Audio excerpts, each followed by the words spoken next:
Good afternoon, everyone. I just want to check and make sure that we can be heard in the Zoom webinar.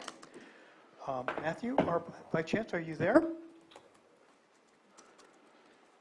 Yes, I'm here and I can hear you well, Sam. Great. Okay, so Chair Crandall, we are ready to begin when you are. All right. So it looks like we're back from lunch, of course. It's 1:05 like we planned. And so we will continue on with our agenda, and we'll go and cover our consent agenda items that were pulled, and we'll start with 5.8, which was pulled by Joan. So the item is approved continuation of a local health emergency related to the 2019 coronavirus, COVID-19, as proclaimed by the Lake County Public Health Officer. And with that, I will go ahead and let you come to the microphone and state what your concern is.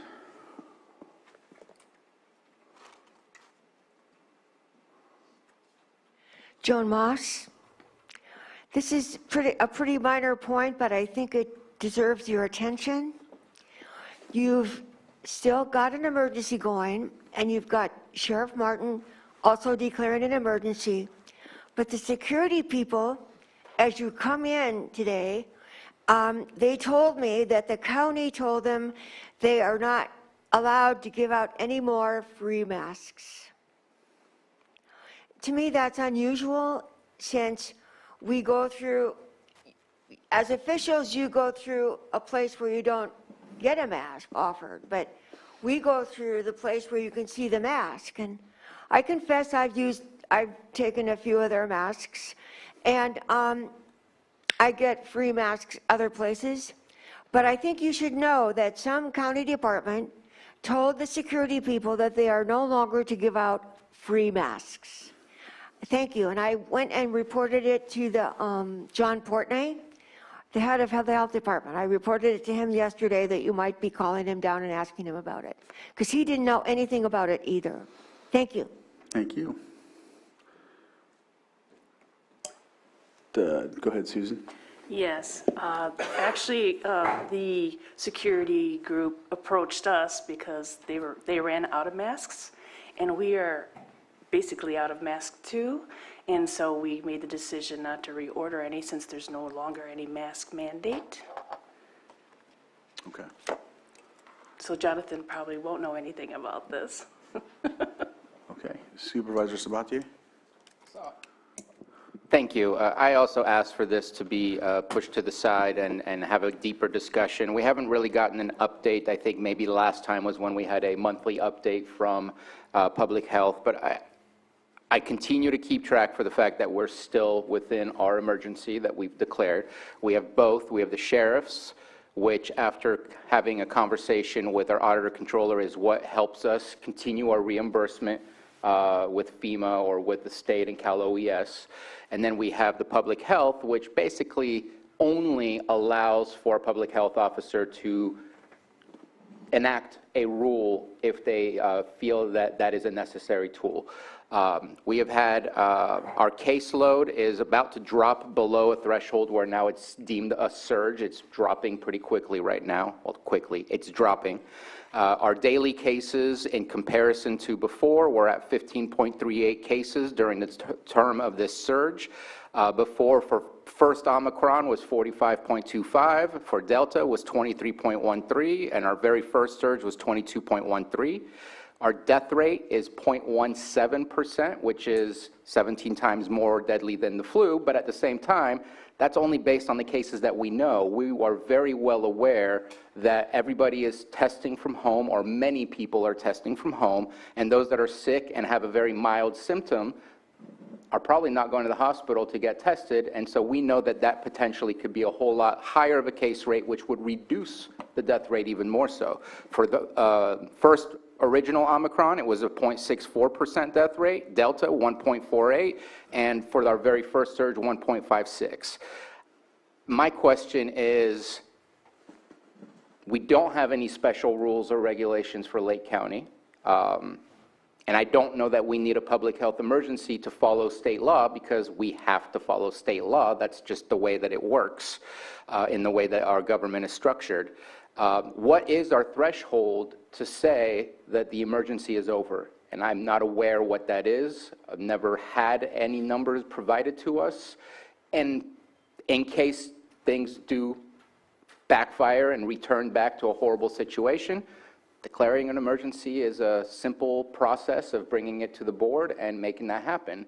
But I'm just kind of wondering, I like seeing these things shut down, the emergencies that we have, because we have so many on our list, and some of them can create trauma for others who were more impacted by it than others, and just kind of curious as to what is our threshold, and is it necessary to continue the public health? The sheriff one, yes, I understand, for the reimbursement purposes, but I would just like to know a little bit more as to. You mean Jonathan, or, yeah? Send a text to. And I guess maybe my question should be a bit more specific. He's on. Can we get, I'm so sorry that I don't have the name off the top, our new PHO. Dr. Sporer. I wasn't even close. Sporer, so sorry.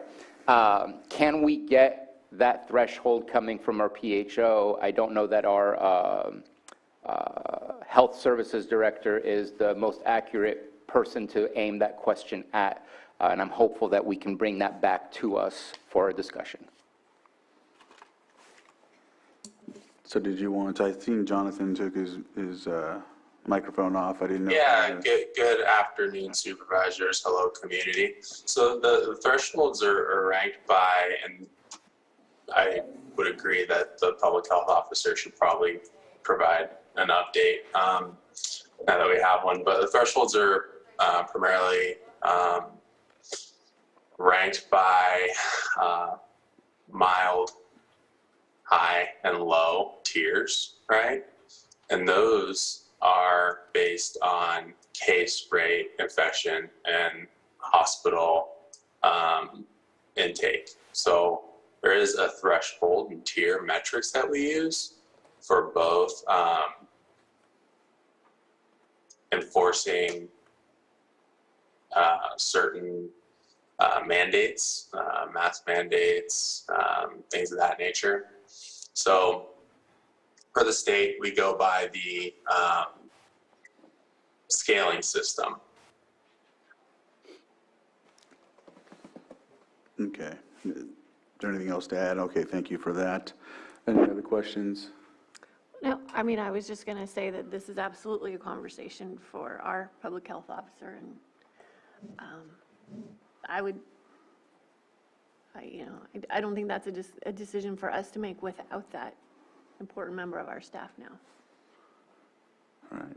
I'll open it up to the public briefly in case there's anyone else that wants to make a statement about this. I'm not seeing anyone in the chambers, and I'll look to Zoom, and I don't see anyone on Zoom, so I'll bring it back to the board for potential action. So, Supervisor Sabatier, you're looking for a presentation from the public health officer to the board. Correct. Do you have a requested date, open agenda? I'd rather make sure that it works for the appropriate. I'm in agreement with it coming to the board for the overall discussion, so I will obviously support you in that. And also the question is, even without a public health declared emergency, what I believe that Director Portney told us would still be in effect, because again, state law trumps anything that we can do. It's the minimum standard of what we have to follow. And so just part of the questions.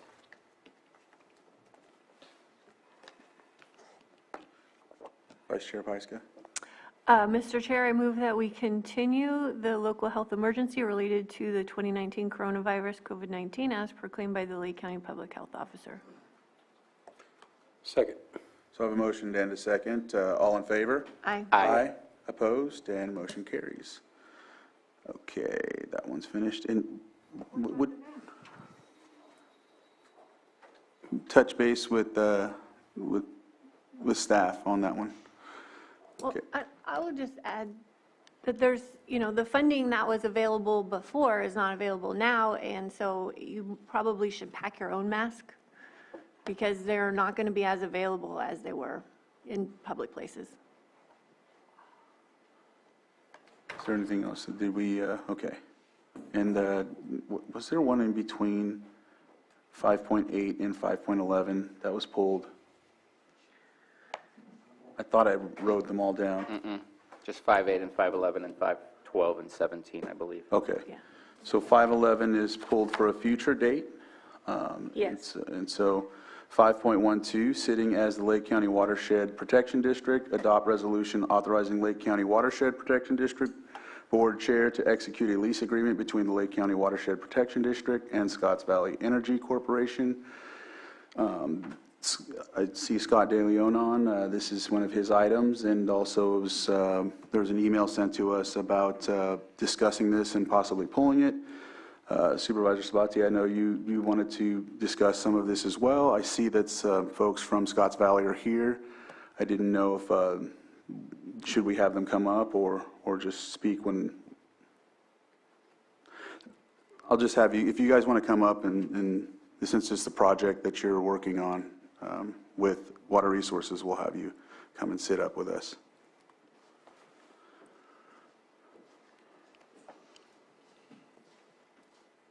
And Scott, I'll go ahead and give the floor to you. Okay, good afternoon, Board. This item was. We're having a sound, Scott, we're having a sound issue. It's like, yeah, it sounds like a robot. Yeah. Maybe. Definitely not normal. There's my I see, is there any difference? So It's still doing, run down the stairs. Yep. I'll be right down. all right. So as he's on his way down. Keep going with that. Thank you.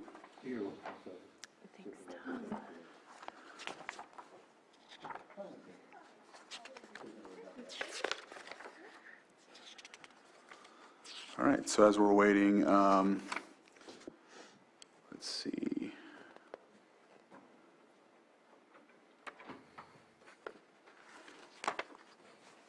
So as we're waiting, I guess we'll do introductions with, you want to go ahead and introduce yourself? Thank you, Chairman, and good afternoon, Supervisors. My name is Tom Jordan. I am the Tribal Administrator for Scotts Valley Band of Pomo Indians. I'm also the CEO of the Scotts Valley Energy Corporation. Jesse, you want to introduce yourself? Jesse Gonzalez, Vice Chair for the Scotts Valley Band of Pomo Indians. Thank you. All right.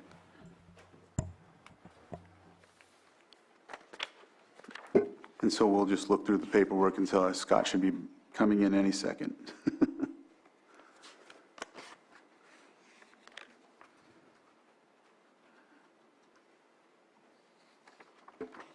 All right. Scott, if you'd like to come up and sit up here, on this side. We wish you could have heard yourself. Yeah, it was a robot. Didn't sound like that on my previous. No, it didn't. Hi, Scott. Thank you for coming. Well, I'm glad that they're here because I think the majority of the questions you probably have are going to be best answered by them. This item was proposing a lease agreement. As you've read, it's a lease agreement between the Watershed Protection District on property that is owned in Upper Lake. We purchased the property several years ago as part of the Middle Creek restoration project. The portion of the property that is proposed to be used is outside of the boundary of the Middle Creek project. It's very close to the boundary, and should the project move forward, we would need to stake that line to ensure that any work is being done outside of the project boundary.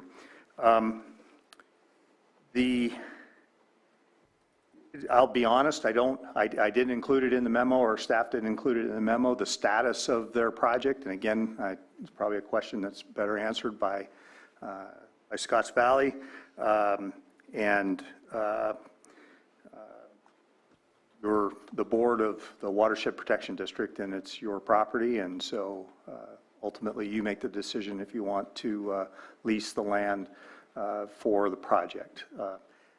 I don't have any other real comments to make for introduction, but I'll certainly try to answer any questions that you have from the district standpoint. All right. Let's see. And did anyone from the board have questions or anything of that nature? Would you rather hear from Scotts Valley first? So if you had anything else to add, Thomas, would you like to? Thank you. What I thought I would do is go through the presentation that I've given you, the sheet, so you get a clearer understanding. As you've indicated, and as Mr. De Leon has indicated, this is a lease agreement between the Watershed District and the Scotts Valley Energy Corporation. Negotiations have occurred between the two on a government-to-government basis. You representing the Watershed District, and I representing, and Jesse representing the Scotts Valley Band of Pomo Indians.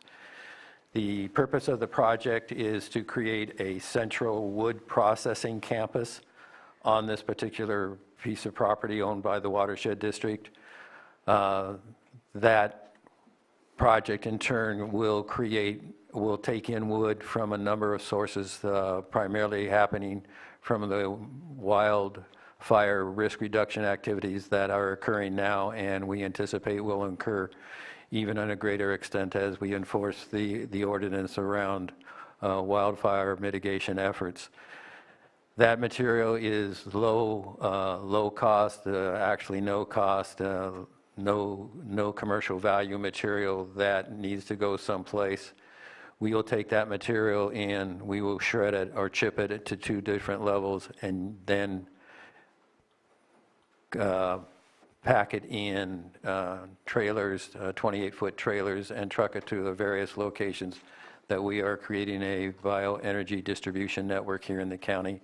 We've identified 8 locations to date. Today, what I was told or thought might be the issues were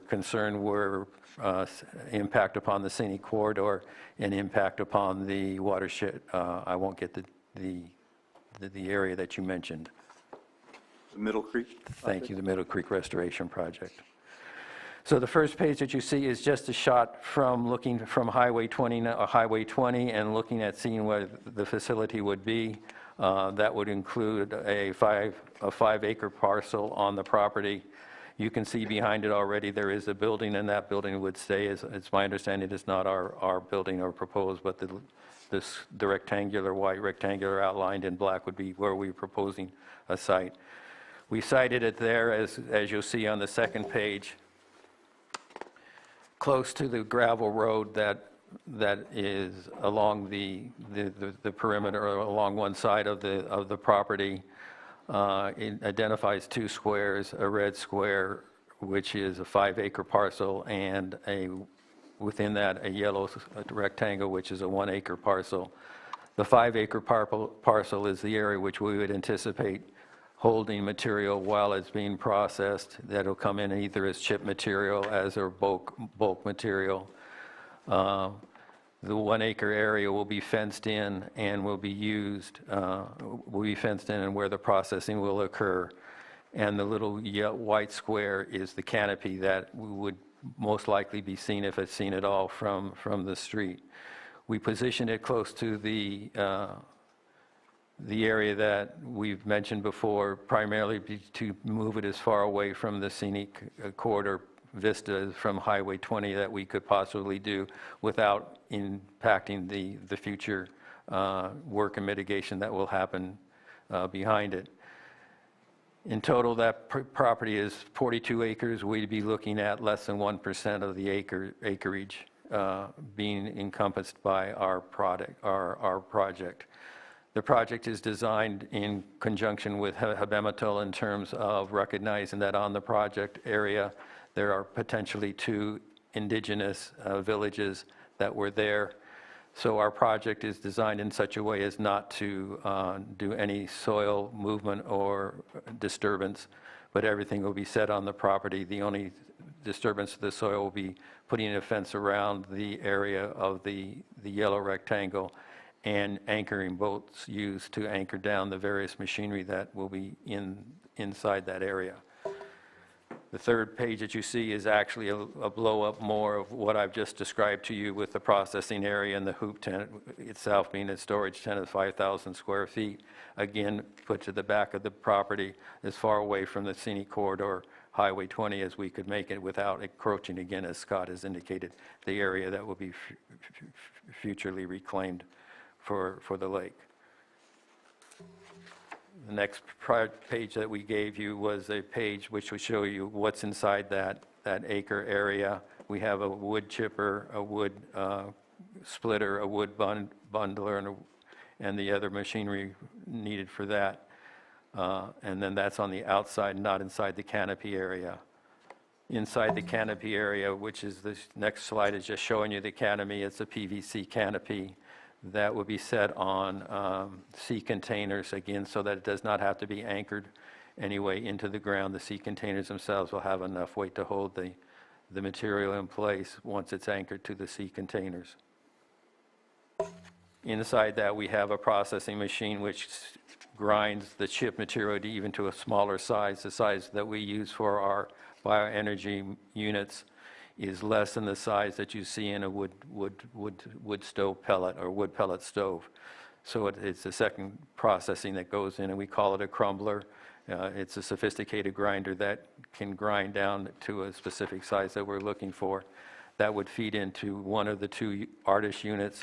These are the actual bioenergy plant units that we would have on the site, and again, underneath in the canopy. They are there to generate the electricity because everything that we've designed in here will be electrically driven except for a tractor, a front-loading tractor, which we haven't found on the market to be electrified yet, so we have to use the diesel for that. But all of that is contained inside and not visible to the outside. Again, they're there to generate the electricity and secondarily to create biochar.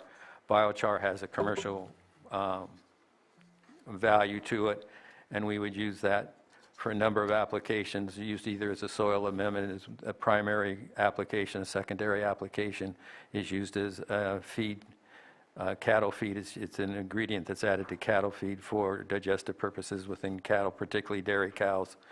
It's also used in water filtration processes, and it's also used in the cosmetics industry. So it has a number of applications, and we intend to pursue all of those as an opportunity through our secondary company called the Clean Carbon Corporation, which is located here in Lakeport on Main Street. Using it as a water filtration process, one of the programs we're looking at is talking with the Watershed District, Watershed Protection District staff, and in figuring out a way to use it to filter water coming into the lake and see if we can trap phosphorus and other materials or other minerals that are not positive to the growth of and the health of the lake. And so that's a project that we'll be looking at as part of this program.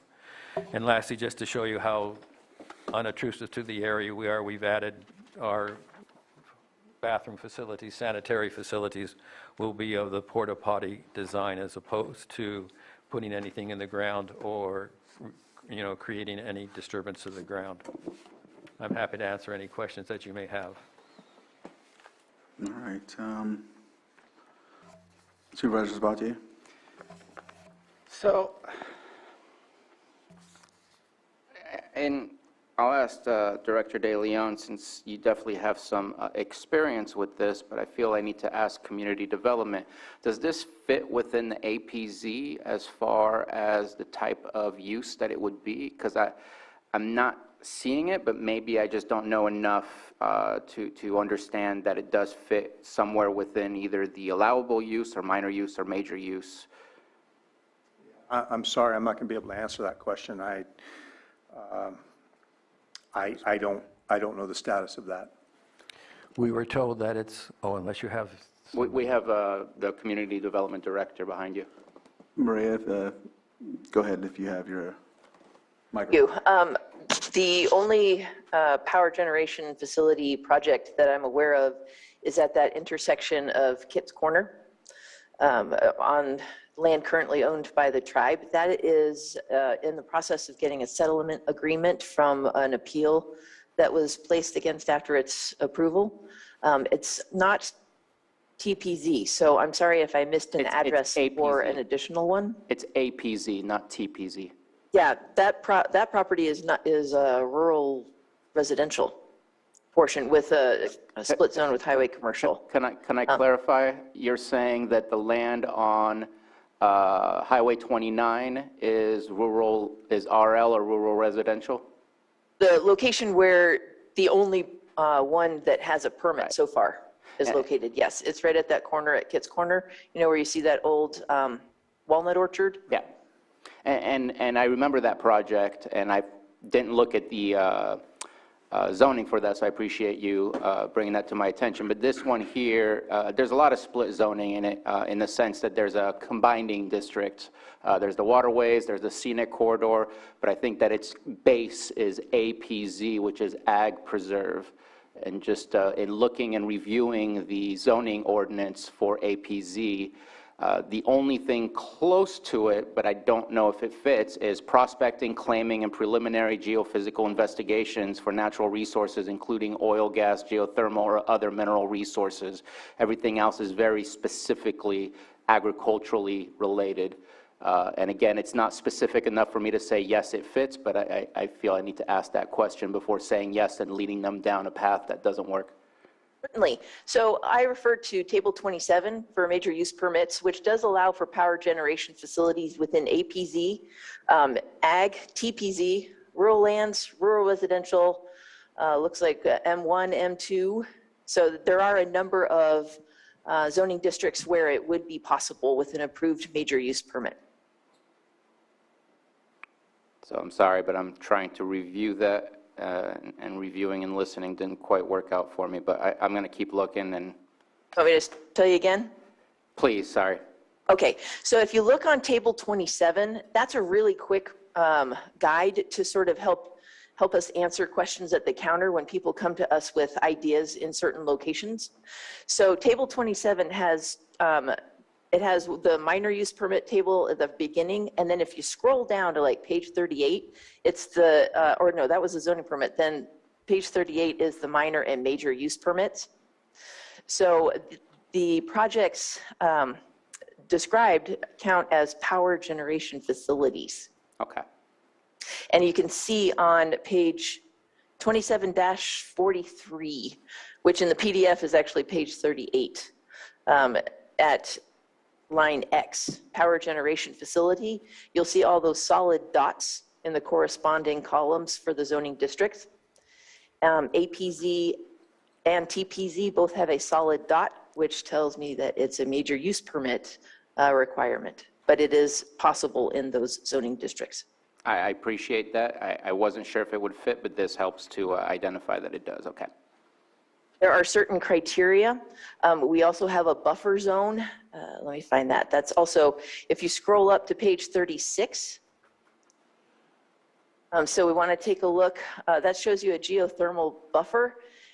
So far, the one project at Red Hills is outside that buffer. So staff would have to zoom in with specific addresses to really see if it would be supported by the department. Can you explain, like, if it's within the pink or the red, which is the buffer, that means that it would not be allowed or that it would be allowed? I think it's excluded within that pink buffer. Through the chair, I think it's excluded if it's generating a certain quantity of electricity. I think it's in the 1 to 3 megawatt range, and we're in the 200 kilowatt range. Good, thanks, Tom. Yeah, there are additional criteria listed in subject or in section X, which I'm going to. So it's something that we'd be happy to take a look at, but I couldn't give you like a quick definitive answer. Well, while we're waiting on that, I have another question, and it's from one of the community members, from Julia Carrera, who sent an email to ask this to be pulled as well. And the statement was, I think you will find this project conflicts with the scenic highway and the general plan and community of Upper Lake does not find it as a good neighbor project. And so I just wanted to just consult with you about the scenic highway general plan statement there, and if that is in fact something that community development would look at. Yes. Whenever we're presented with an application, we take a look at the zoning and overlay districts for the particular or for the proposed location. Okay. And so if scenic combining district applied to that location, we would definitely look at that criteria in our analysis. And that would be in the use permit process, right? It wouldn't be something that's brought up here, because this is still contingent. And I seen in the contract that basically states that it says that if the project doesn't move forward, the lease doesn't, from what I understand. Is that correct, Thomas? That if you don't get the funding, the project doesn't happen, basically? Correct. Okay. And then they would have to go through the major use permit process, which would then include the group meeting with the citizens and neighbors of Upper Lake. Then that's when that would take place, and then the planning commission would take place then, from what I understand. Mr. Chair, Yes. the lease agreement also has under section 5, Roman numeral 5, compliance with federal, state, and local laws, ensuring all environmental compliance requirements are met. And then under Roman numeral 15, a statement showing that there's no county commitment to approve any project associated with the lease. This lease is with the Watershed Protection District, not the county. But because the county in at least some tangential ways is somewhat of a third-party beneficiary in the sections mentioned in that provision, it's just being made clear that the county is not ceding its land use authority under the Constitution here. And I think the tribal nation's aware they would have to go through all of the environmental approvals that their project might demand. And this is just an acknowledgement of all of that. Right, in the Roman numeral 15, it says that it doesn't in any way obligate or commit the county of Lake to approve, and that it approves the project. It still has to go through that. No, exactly. I think at least the parties are clear on that. All right, I don't know if there is a couple of, if there's not any, or Supervisor Pyska? This is a critical project. The Scotts Valley Tribe is our partner in the Risk Reduction Authority. We have a huge problem with fuels around our county. I talk about this all the time with our fire burn vegetation, our vegetation management programs, and now our tree mortality. If we don't start having these structures built around the county, we're never going to have a way to dispose. And I'm so thankful that Scotts Valley Tribe is doing this work and being our partners, and we're tackling these climate crisis issues together. So I'm happy to sign off on this lease agreement, and I really, I wish you all the best going through the use permit process, because this is really important. This is critical for all of us. Supervisor Sabatier?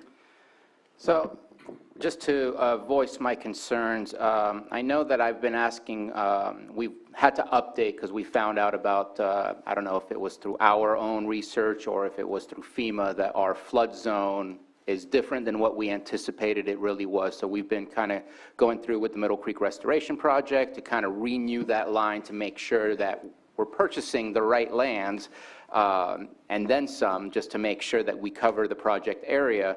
But what I'm seeing is, when I look at the flood zone currently, it's almost like it was built just to be outside, but I don't know if the new map is going to push it up. So I think that there may need to be some changes there, but I think that would be through the process. But I'm also very concerned. I know that we just had a conversation about Middle Creek Restoration not too long ago, and some properties going from fee to trust, with hopes that we can make something work. We just got a response from the Dylan Van Dyne Dylan Van Dyne from the Army Corps, which continues to use very vague language of "we believe," "we may," and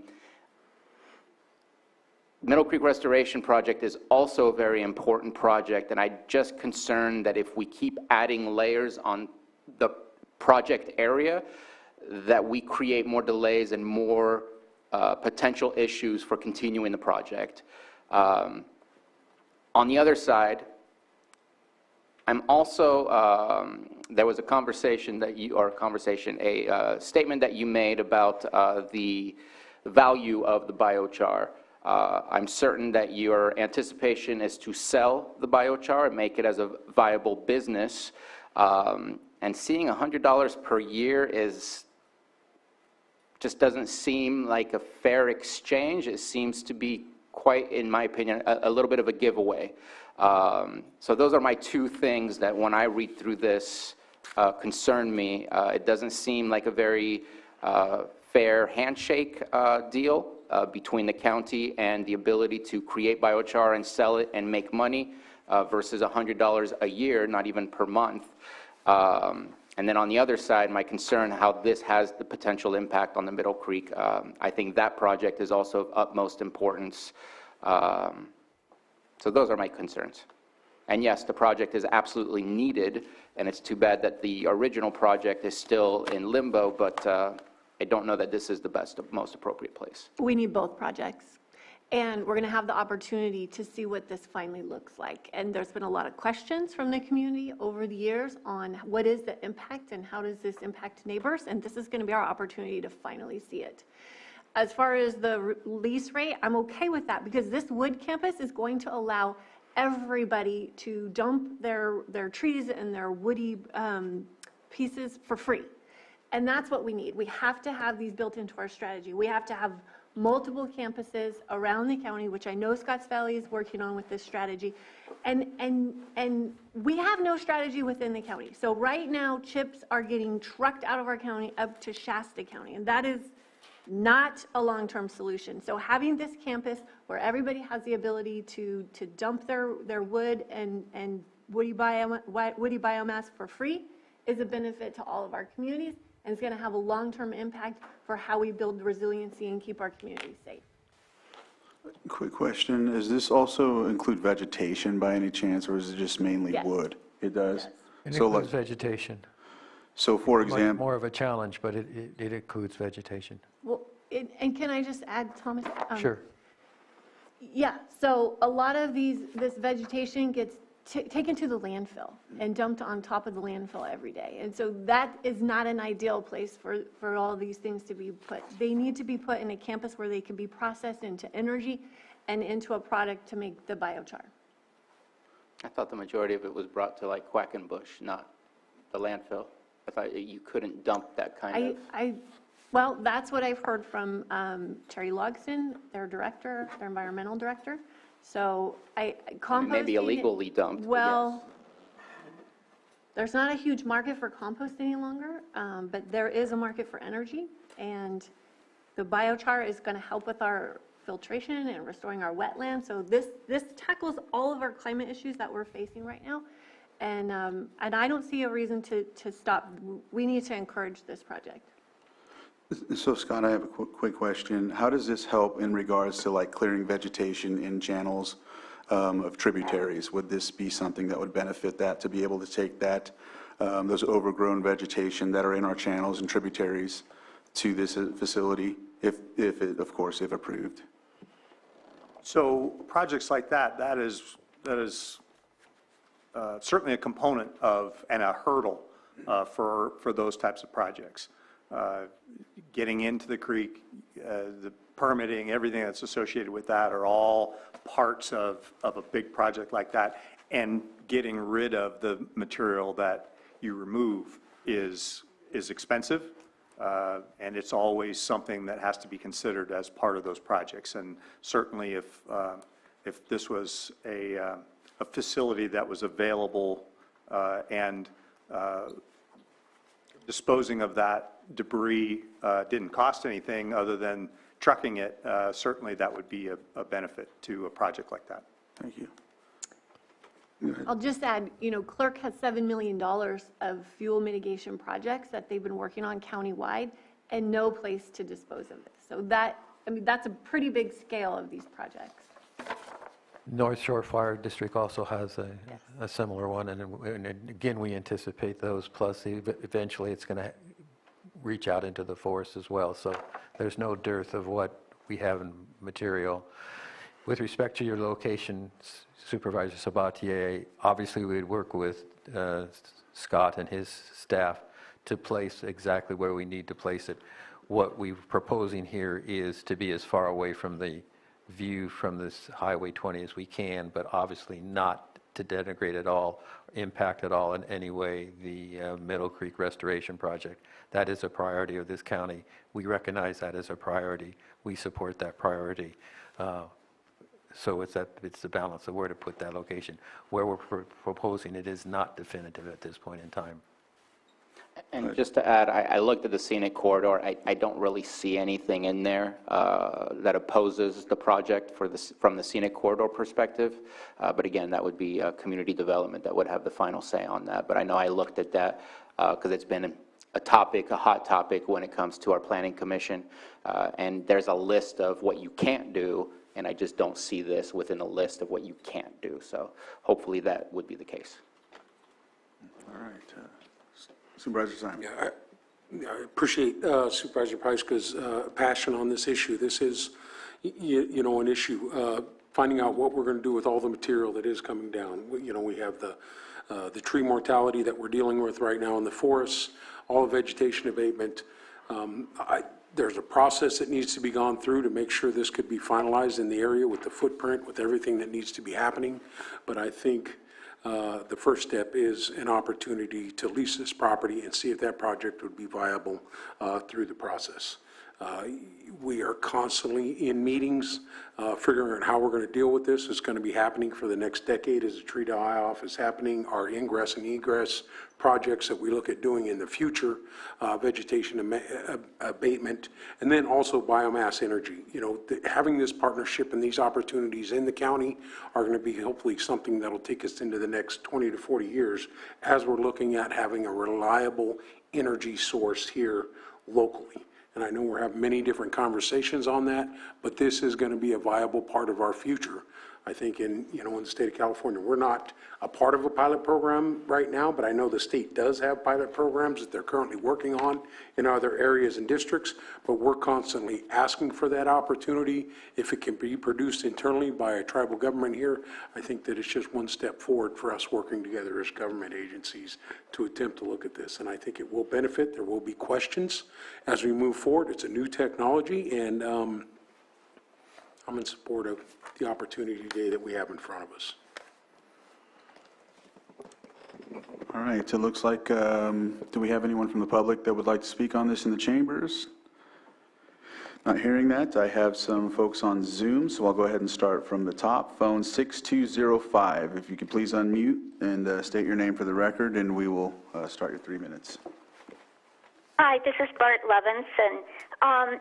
If I have heard the presentation correctly, and it sounds like I heard it also yesterday at the Risk Reduction Authority, they're saying that there's a central campus in Upper Lake, but 8 locations around the county. My question is, this is something that the Rivieras were asked to consider, I think a couple of years ago, by the same group, I think, wanting to put in a biochar facility that would be near the Rivieras and near other neighboring wineries. And it was rejected in our area because of concerns about industrial traffic, dust, fumes, so that's one thing. Another thing is, at the time that was being considered, the project was not saying that it could or would take any debris from the public, and I think this is a huge consideration that has to be known up front. Will you process debris brought in by the public, or is this only going to be county-only generated debris? And where are the 8 locations around the county, and are they going to be wood-burning facilities? Are there fumes involved? Are there trucks? How many? There's so many questions here. And again, we had quite a while in the Riviera to look at this and evaluate it. I'd like to see copies of the papers that you're looking at, which I can't see. I'm on phone by Zoom. And this urgency to put this through seems rushed, honestly. Okay, so, Do you want me to respond? yes, go ahead. Okay, so just to clear up a couple things that might be confusing, this is only the lease agreement. This is not the use permit. Once the lease agreement is finalized, then the tribe will go through the process for their use permit. The tribe also has the property on Red Hills Road. That was not denied. They have a lease, they have a use permit, but there is litigation, so they're working towards a settlement. That's a separate issue. And so none of those questions that you're bringing up really pertain to the lease agreement. That will all be answered further down the road when they go through the process with the Planning Commission. And as far as the 8 locations, this is, we're just talking about this one today, this property that they would like to lease today. And so next we have Elizabeth Larson from Lake County News. If you'd like to unmute, we'll start your 3 minutes.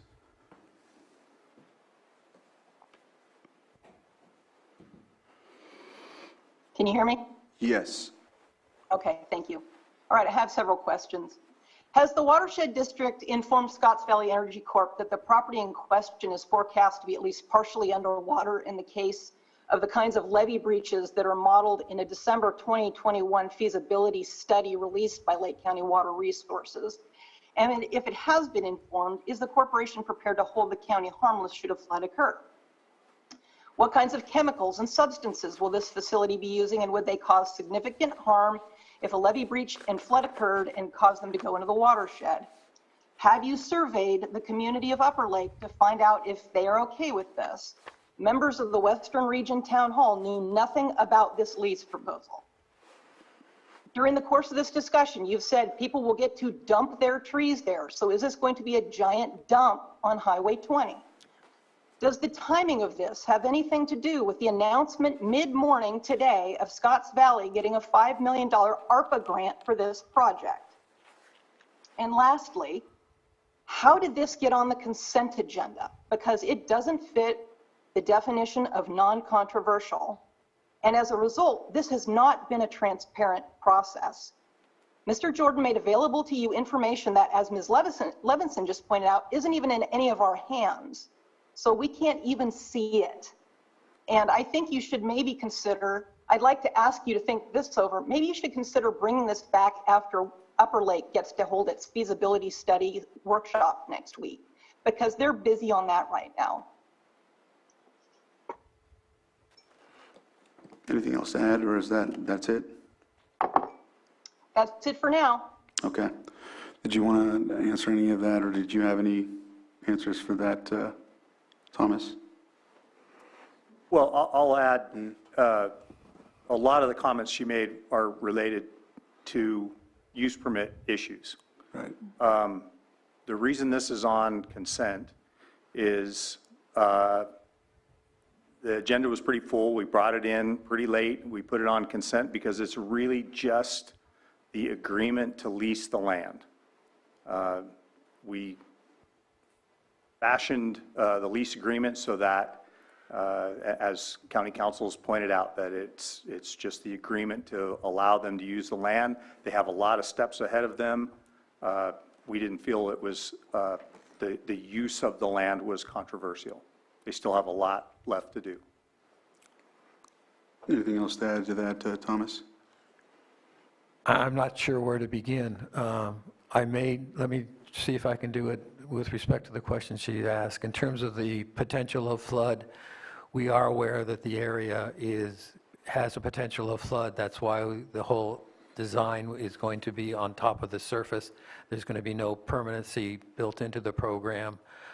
Material can be moved, equipment can be moved. We're not anticipating unless you're talking about a 10 or a 15-foot high flood, which would probably put the whole county under, I'm not sure that the flooding is an area that we would be overly concerned about.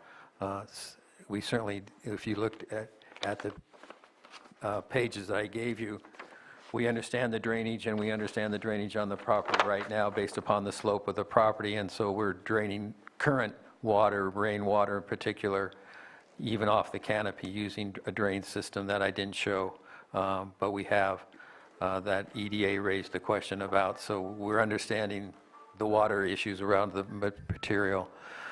With respect to chemicals that we're using, the most toxic chemical that I can think of is diesel fuel. That'll be put in a 50-gallon container, and I didn't give you a picture of that. I didn't think it would come up as a raised issue, but surrounded by a containment barrier so that if something were to happen to the container, it would, or the 50-gallon container, it would bleed into a contained area, and so we're not anticipating that to be a problem. We used the porta potty again for the same kind of reason. We didn't want anything happening to the ground or denigrate the ground. Those were two issues that I remember. There was a third one. We made 10 copies of this proposal available. We assumed there would be people in the audience who were of a major concern would be here, and we were happy to make sure those copies were available then. Wasn't quite sure how to make them available on Zoom at the last notice. Mr. Chair? Yes. Just to point out, for the agreement itself, there is an assumption of risk and waiver of claims provision whereby Scotts Valley agrees to that. There's also a hold harmless whereby Scotts Valley agrees to that.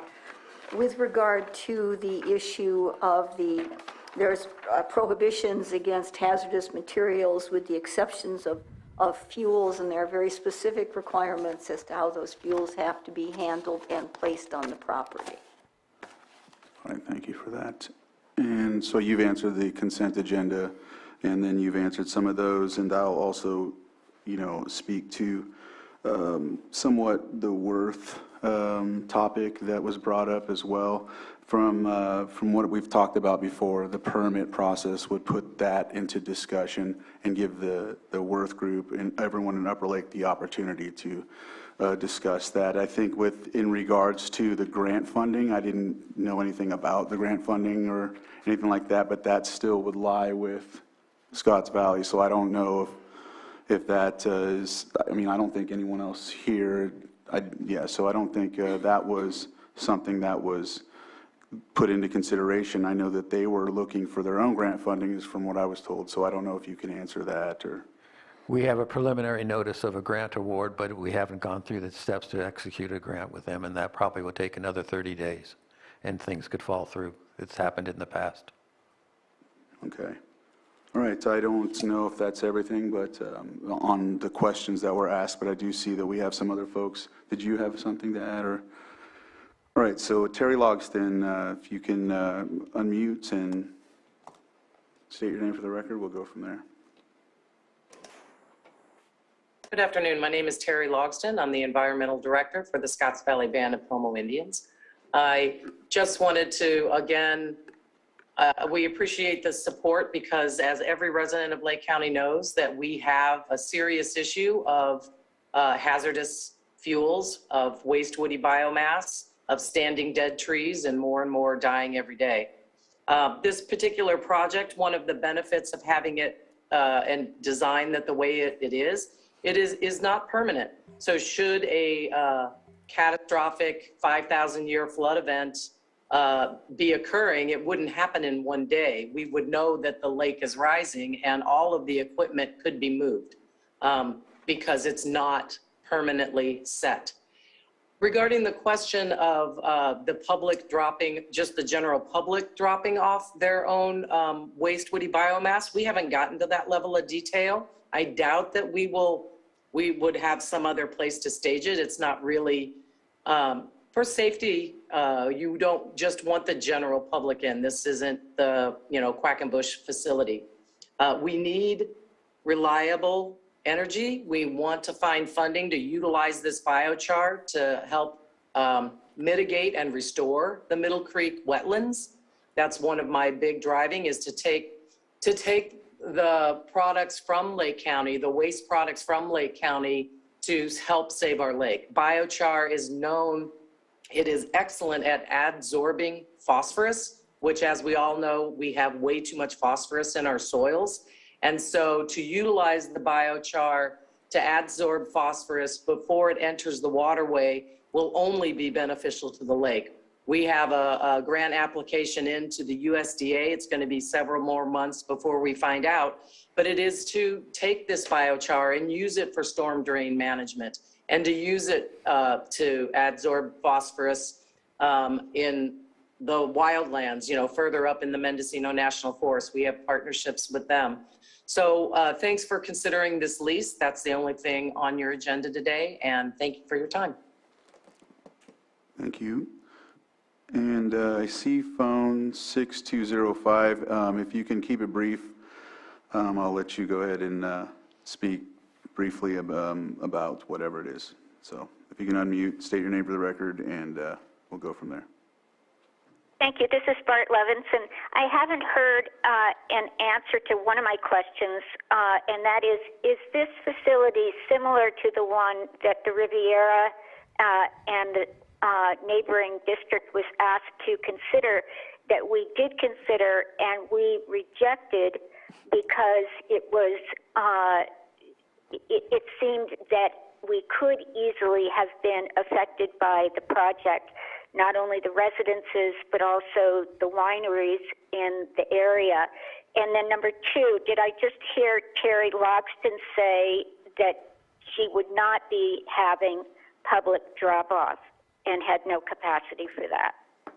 All right, thank you for that. And Supervisor Pyska, go ahead. Yes. So once again, it is a similar project on Red Hills Road, but that project is stalled. It did have a building permit. And shouldn't be discussed because it's pending litigation. It's pending litigation. So we won't be discussing that. It is a similar project, but this is only for the lease agreement. So if we're going to talk anything about dropping off and who's going to drop off, those discussions will happen down the road when there is the use permit process. So this is just the lease for the tribe. This is the first step in a long process. And Terry Logston, if you wanted to briefly just comment, since the question was directed at you as well. I see your hands up, and then after that, I'm closing public input. So. Great, thank you. Yes, like you said, where this is just the lease and the opportunity. You know, this piece of parcel has issues of trespass, squatters, and the Watershed Protection District doesn't have a police force. They don't. So to have us there would be a presence that would be helpful for the neighbors and for this property. I just wanted to mention that. Thank you. Thank you. And so I'll go ahead and bring it back to the board. Just wanted to state briefly too that that again, the permit process, if even approved or even funded, goes forward, the Upper Lake citizens will have their voice. I am tuned in to the Upper Lake citizens. I went to high school there. I grew up in Nice, so I'm pretty tuned in regardless of what's written. I'm very tuned in, and I will do everything to be a voice for everyone. When it comes to the Upper Lake citizens, when it comes to the tribes, I'm going to do my best to be a bridge to that. So I know at times it's purported that I'm either one or the other, but I just want to state that because I'm feeling that energy in some instance, if that makes any sense. So I just wanted to state that for the record. Supervisor Sabatier? I just did want to correct Ms. Loxton that there is work coming from the Watershed Protection District to keep the Middle Creek restoration area clean. There's been installation of cameras, so there has been some efforts being made to mitigate the potential of illegal dumping, because it has been a problem in the past, and efforts have been made in the past 6 months, I would say, is when those efforts have started. All right. Any other questions or comments? All right. Someone can make the motion if it's in my district. So. Is it 2 actions or 1? Is it just offering the resolution? I believe it is just the resolution that approves the agreement. Okay. That's it. I will offer the resolution. Resolution has been offered. Okay, Supervisor Simon? Yes. Supervisor Sabatier? Nay. Supervisor Pyska? Yes. And Supervisor Crandall? Aye. Thank you. All right, thank you. Thank you for the presentation, Scott, and thank you for the information. Let's see if we can get this included into, Johanna, this information, if we can get it included into the record as well, so.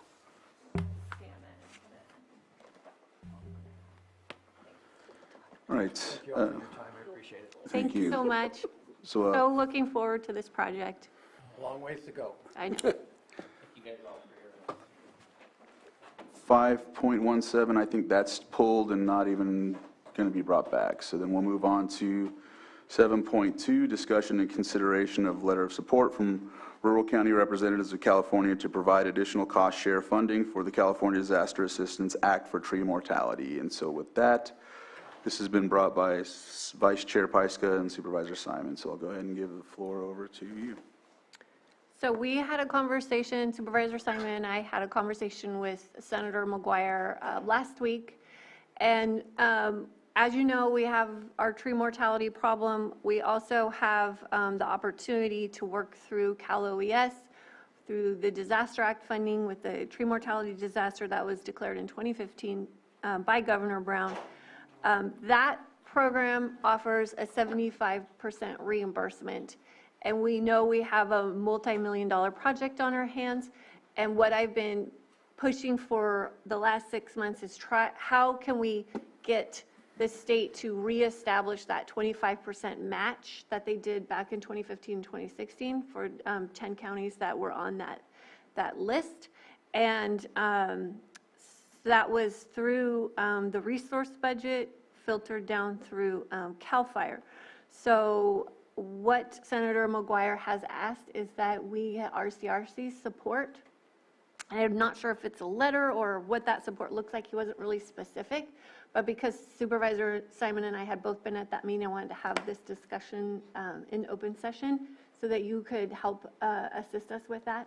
I have reached out to Stacy Heaton. I let her know that we were going to be having this conversation.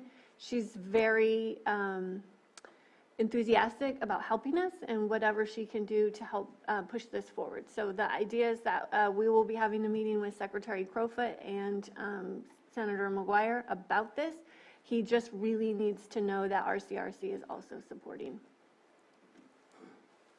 Supervisor Simon, do you want to? Yeah, just to follow up, I think the ultimate goal ultimately is to have a budget conversation of how we get that funded for that. So I think it's important, the conversation with Senator McGuire is making sure that we have RCRC behind us in doing those and making those requests as we move forward. As Supervisor Pyska said, you know, with the tree mortality that we have going on, we have an opportunity for 75%, but that 25% match, this is a large number, a large project. There's an opportunity where we could get the help, then we need to continue that conversation, and this is just one step in that direction after the meeting with Senator McGuire and his request. So, Supervisor Sabatier? Yes, absolutely. I think getting any larger voice to voice our concerns and get the things that we need is good. What I'm wondering is, I think FEMA does the same thing. Typically, it's 75% reimbursement, and you're supposed to have the 25% for local, but a lot of times that's been forgiven. I'm wondering what that process is to forgive that might be matched at the Cal OES level to use what FEMA already does for us, because I know we've had that forgiven in the past, not always, and so just hopefully that could be the same case, that we can utilize the same type of language that they use in FEMA for when they're capable of doing that, that we might be able to push that through to Cal OES. So. I'm not sure about that because we've been going through the state funding process. We've been trying to set that up with OES, as that is how it's been done with the other counties over the last 7 or 8 years. So this is not something new that is we're trying to invent. This is just reestablishing what was already there. Are you saying that they were forgiven the 25, or they was decreased already No, for those counties? No, they were not forgiven. That they CAL FIRE contributed the 25% reimbursement, and that's what we're asking to be reestablished. Gotcha, I misunderstood that. All right, so any other comments from the public? I'll go ahead and open it up. Come on up and state your name for the record, and we'll go ahead and start the clock for your 3 minutes.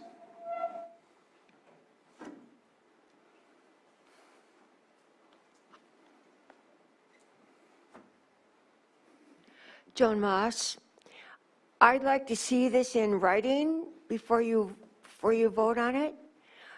The supervisors in Mendocino College Mendocino County wrote a letter asking PG&E to stop their tree mortality project until PG&E answers questions. And they Joan? asked, Real quick, this is basically just directing staff to draft a letter to support and submit to RCRC, rural counties. This isn't being, the letter's not being approved today. We would ask staff to draft it, and then you would have, when it comes back to us. I want to make one more comment.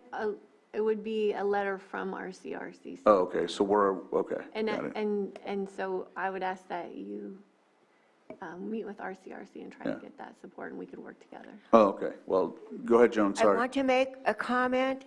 I passed out that letter to the supervisors. You read it, and I want to hear PG&E's answer because Joan, this isn't about PG&E. this is about tree mortality. Right, it is about tree mortality, but it's in regard to having support from RCRC, and it doesn't really have anything to do with PG&E. And so I think you should hear from the people on Wildcat Road and the people on Cobb before you decide on this. And I think that PG&E is paying a bounty for the trees cut. So thank you, Joan. This program, this is for our county program. It doesn't have anything to do with PG&E. It has to do with the county program and not anything to do with PG&E. I thought it had to do with tree mortality. Okay, thank you. So what we'll do is see if there's any other comments from the public. And then okay, I'm not seeing anyone on Zoom. And so I'll bring it back to the board. So yes, once we draft the letter of support, I'll submit it to RCRC when I go to the next meeting. Right? I mean, if that's voted on, of course, right? Is that a correct statement that I made? You and I could work with RCRC to figure out what that support looks like or that letter looks like. When is the next meeting? We just had one, so I think it is in either October or November. Okay. Yeah, and I'll have to look again, but Yeah. yeah. The agenda item right now says direct staff to draft letter of support to submit to RCRC. Okay. Then yeah. But again, your board can decide something else as long as it falls within the confines of the agenda item. It's just whatever you do should just be clear. So the next meeting would be in, actually December, so that's what I'm seeing. I wonder if there's a way to get support sooner than that. I know that Senator McGuire was hoping this would be in the resource budget in January. Well, they do have an executive committee meeting on the 12th and the 9th. Maybe if we work with Stacy, like you said, we can get that in and they can possibly do something otherwise. But yeah, the next meeting would be, the next board meeting that I would attend would be in December. Okay.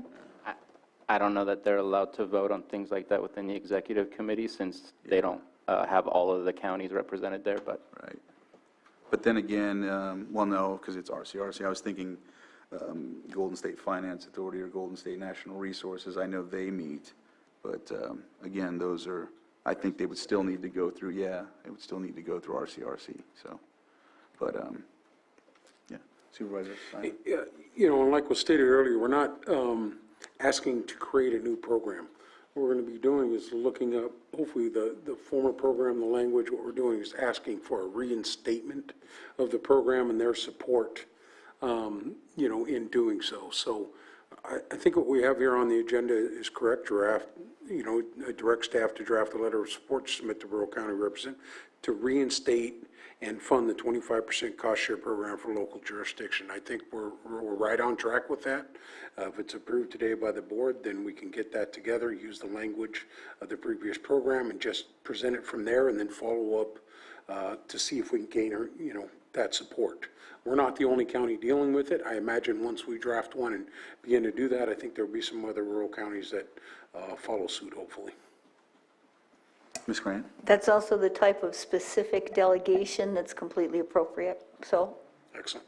Okay. Is All right. that consensus? It is for me, yes. For staff to write it, yes. Yes. I think that our message will be clear of what our needs are, rather than asking RCRC to draft it for us. We want to make sure that we're getting the right message out to RCRC, so then they can formulate their letter based on what we're asking. So I think as is, yes. Okay. So there doesn't need to be a vote on this, then we have a consensus, or we do need a vote? I suggest you do it by motion, just to make it official. All right.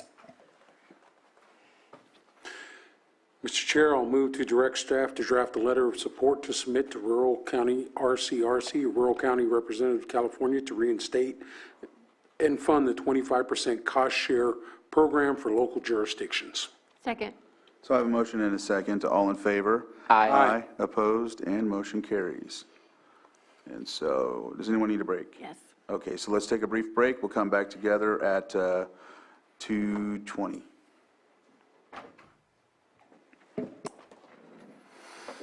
Not enough.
right, it looks like it's 2:20, so we'll move on to our next item on the agenda, which is consideration of response to the 2021-22 grand jury final report. And with that, it looks like we have Matthew here, and Matthew Rothstein, so I'll let you go ahead and take over from here.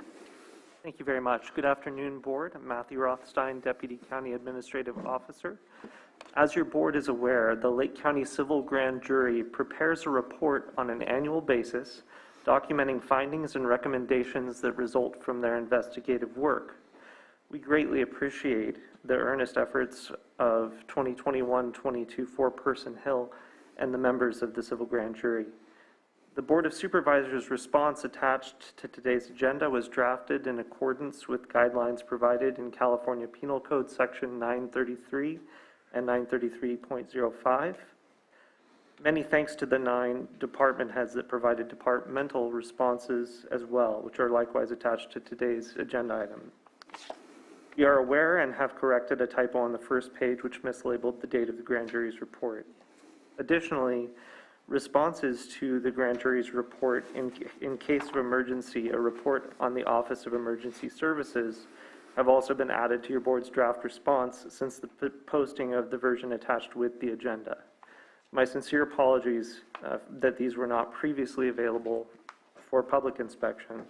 And Johanna is going to be displaying at the bottom of page 4 of this document in Zoom. And I'll read those that new content in full now. Recommendation 1, the Disaster Council to be reorganized to include community organizations such as both of the Lake County Fire Safe Councils, the Firewise Communities in the County, North Coast Opportunities, Clear Lake Environmental Research Center, and Homeowners Association as members. Disagree will not be implemented. Explanation, our board finds the described group of organizations already convenes on a monthly basis in connection with the Lake County Community Risk Reduction Authority. Additionally, we concur with Sheriff Martin's sense the currently designated membership is highly experienced and equipped to serve the purpose of the council. Addition of further members would likewise make it more difficult to achieve a quorum. Recommendation 2, the Disaster Council leadership to be delegated to either the Director of Emergency Services or the Emergency Services Manager in order to function more effectively as an advisory body to the Board of Supervisors. Disagree will not be implemented.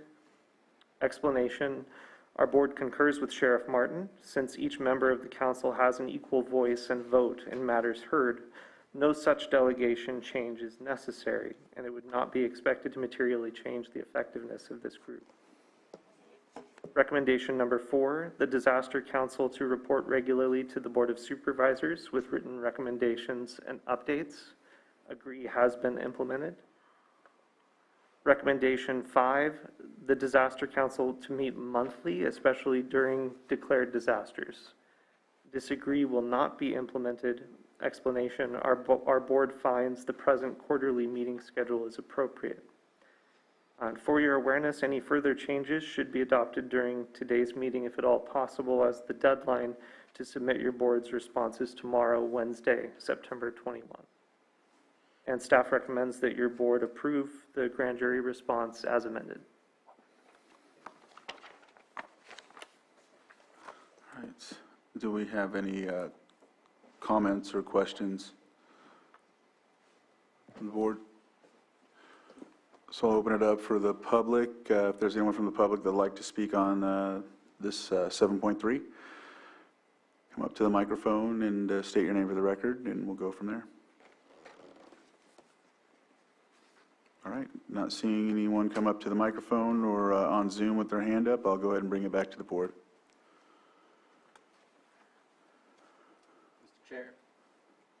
Mr. Chair, I move to approve the response to the 21-22 grand jury final report as amended. Second. So I have a motion and a second. All in favor? Aye. Aye. Opposed? And motion carries. Thank you, Matthew. All right. Next.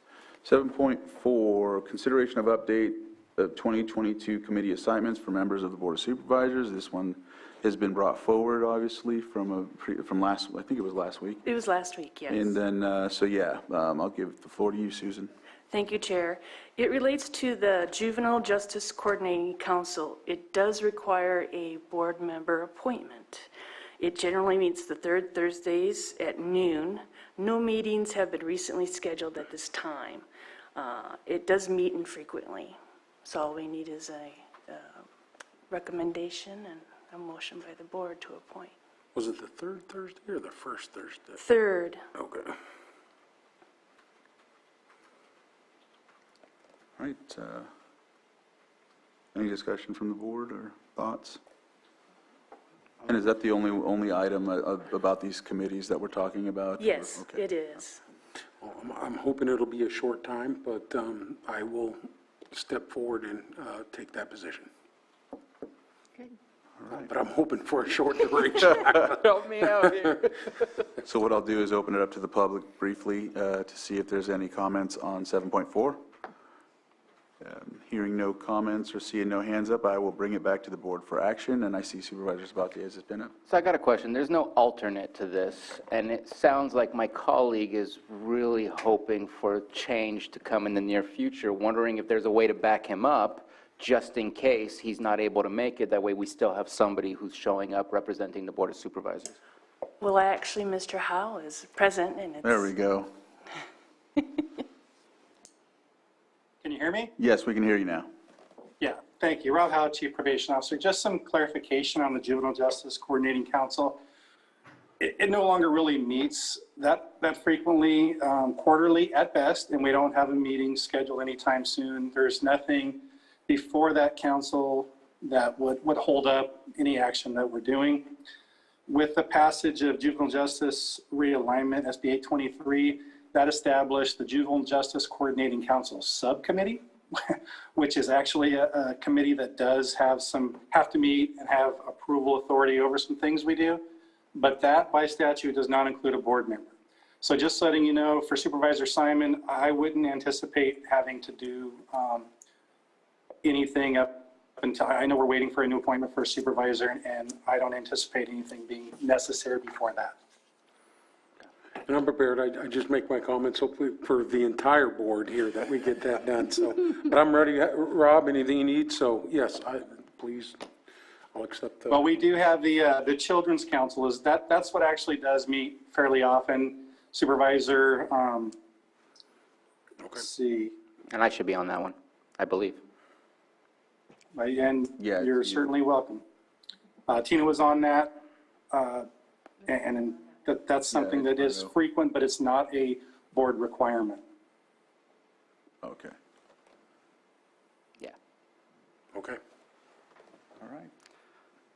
Well then, Mr. Chair, I nominate Supervisor Simon to the Juvenile Justice Committee. Second. So I have a motion and a second. All in favor? Aye. Opposed? And motion carries. All right, we did 7.5. Okay, oops. 7.6, consideration of resolution authorizing emergency hiring incentives and one-time retention stipend for the Lake County Sheriff's Office in response to critical hiring and staffing issues in Lake County's dispatch center and detention facility. And B, consideration of funding source as either cannabis-generated funds or fund balance carryover. And with that, we have Sheriff Martin here to present this item. Good afternoon, Mr. Chair. Thank you. This is a carryover item from last week. We had discussion last week about the staffing shortages that we're experiencing, the drastic staffing shortages that we're having at the jail. I don't think I need to go over everything we went over last week, but it was at board's direction that staff present a resolution authorizing everything that we discussed. I want to take some time to thank county admin out, and there's a lot of work that went in with county admin, county council, human resources, as well as the auditor controller's office to put together something that would be workable for all the agencies involved. This doesn't just impact my department, it affects several agencies.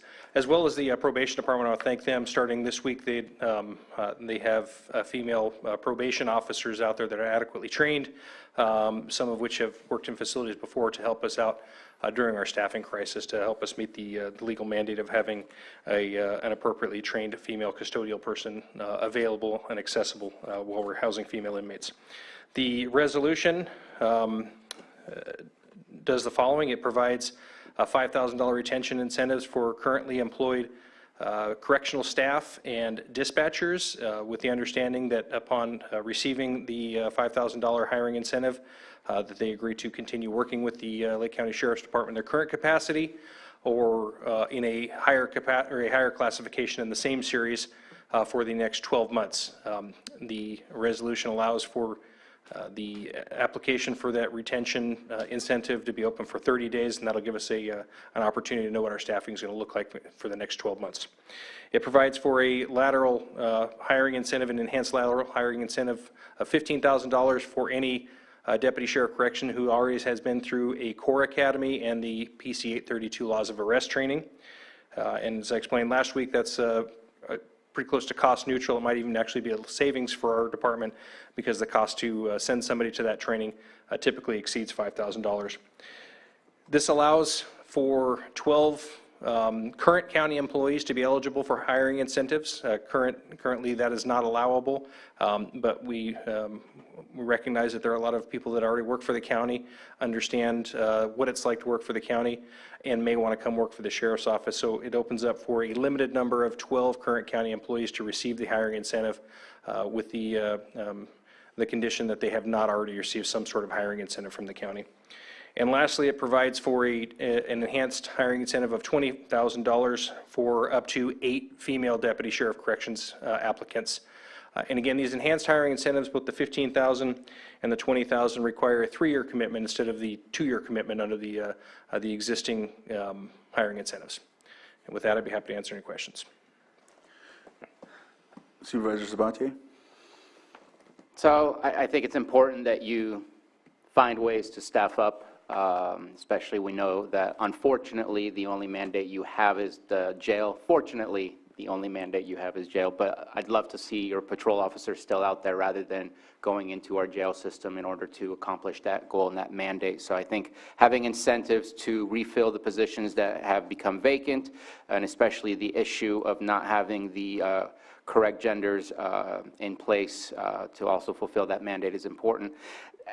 I'm concerned, and you actually even mentioned that you have one female coming to you from probation. I think probation is, in my opinion, the most likely to meet the requirements of what you're looking for. And when I see that there's a maximum of 12 employees that could get the pilot program incentive to moving out, my mind automatically goes to it might be 12 employees from one department. And I'm kind of curious about how the board feels, also how the sheriff feels, about maybe limiting it to a number from a specific department, from an individual department, so that we don't see 12 people leaving one department to fulfill your needs, which is great for you, but it would be nicer if it was kind of spread out, because my mind is thinking about probation and those that would have the highest potential to meet the requirements to be able to move over, which maybe they don't have the similar mandates, but it's still an important part of the entire public safety aspect that we offer through the county.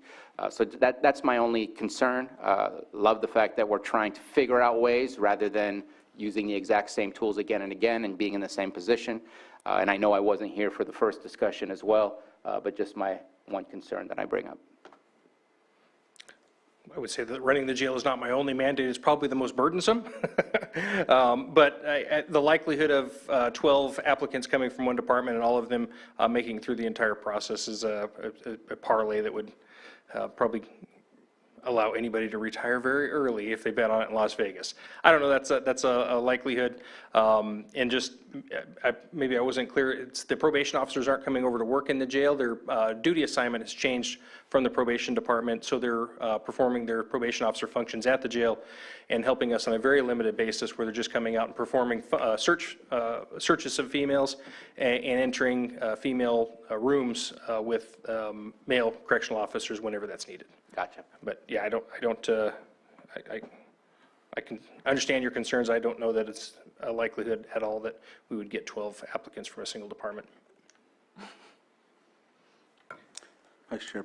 Yeah, I just had a question about one of the things you said, the $15,000 incentive for the adult core corrections courses and penal code section. And you said that was going to be cost neutral. So typically you would fund that $5,000 from your department, but then through the incentive, it would be coming through general fund? Typically what happens is we hire somebody. I don't know, I think since I've been in office, there's only one person that we've hired that's lateral from another agency to be a deputy sheriff of correction or a correctional officer. It's typically an entry-level position. People don't go to the academy to become correctional officers for the most part. So when we hire them, we put them through the academy. And the core academy is about 5 weeks long. So with the cost of paying their salaries and their benefits, paying them per diem, paying their housing, and paying the cost of the academy, on top of another about a week and a half of PC 832 training, you can see the cost there. We're paying somebody and then not having them do the job. So the cost neutrality really comes in there, where instead of them leaving for around 6 weeks and us paying their expenses, they're going to be already working, they're going to already be trained up. Okay. I think this is something that we have to do, and you and I have had this discussion offline. It is a one-time fix, and that's concerning. I hope we can really get that staffing up so that the burden is not so heavy on those that you have. But I guess just, I know you said you were banging your head on the wall looking for those non-financial ways to increase morale, and just something to always continue for all of us. So I think the best way it's a financial, indirect financial solution is to get the staffing up there so our employees aren't having to work the mandated 4/12s every week. And then a lot of them ended up working 6.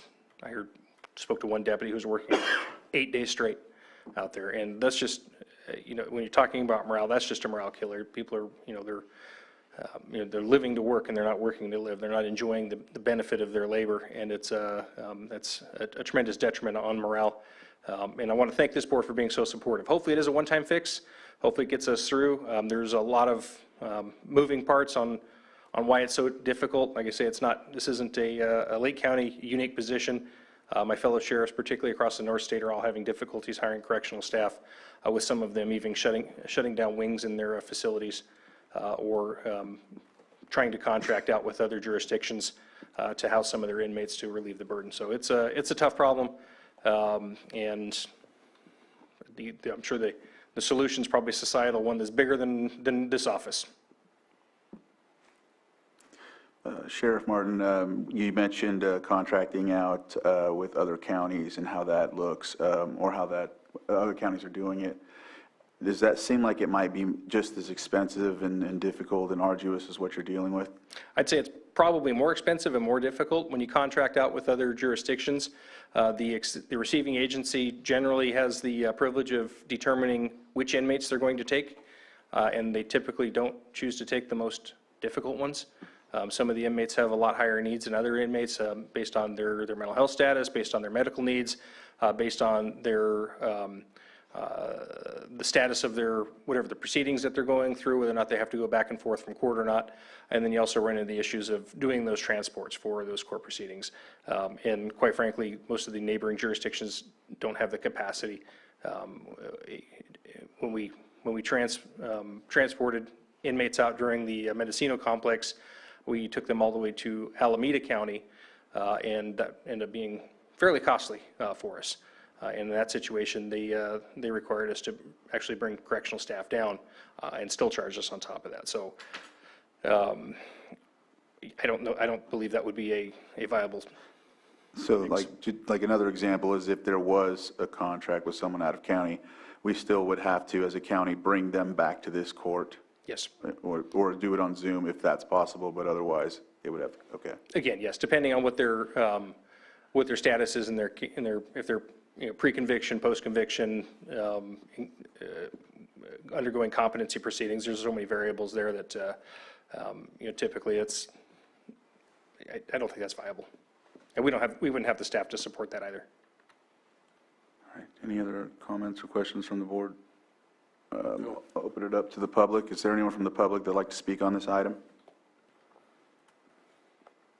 I'm not seeing any hands in the chambers or on Zoom, so I'll bring it back to the board. And I didn't speak on item B. I would leave that to county admin to make a recommendation on where the funding should come from. Is Stephen on yet? I just texted him. I know our recommendation would be cannabis funds. However, there he is.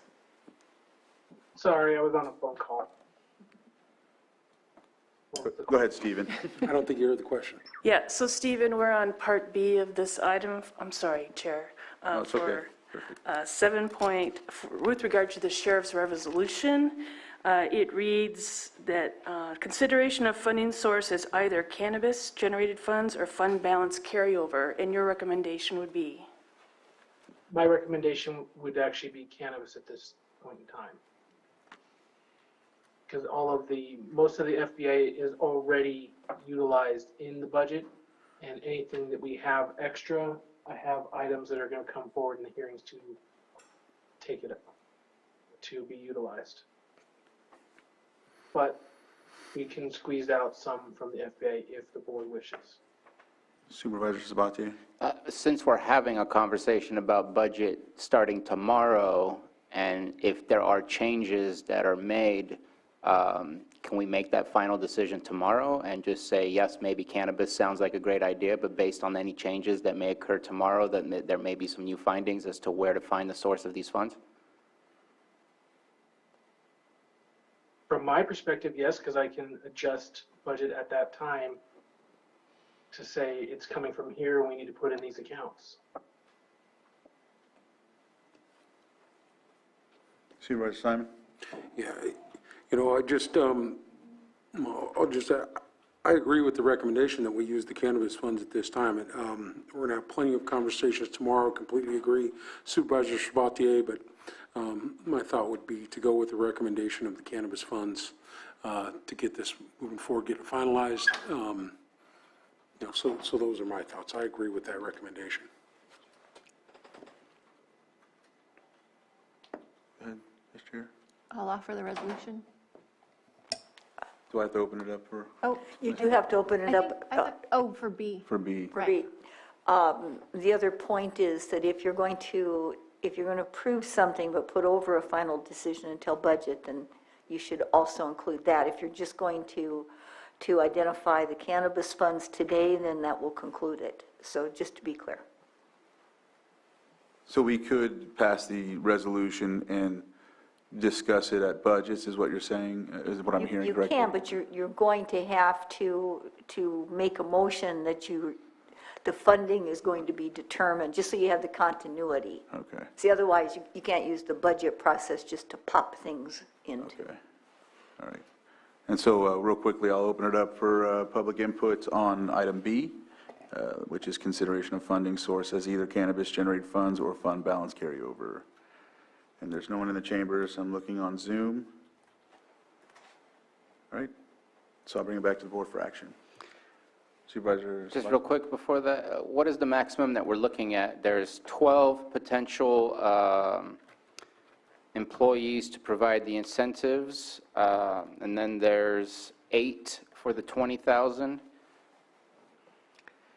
And we don't have a cap on the laterals because I have no idea. As I said, we typically don't draw laterals. I don't know if this would help us or not. So there's 160,000 maximum at least for the category of a female applicant coming in. And then afterwards, there may be a maximum of 15 times 12? It's an increase of half of that amount because we're already offering the $10,000 hiring incentive. So yes. And then we have Stephen who raised his hand. Did you want to elaborate on something? Well, what I did want to say is that the current hiring incentives are transferred out of cannabis. So if you wanted to stay with continuity, it would be cannabis and not half cannabis, half FBA. All right.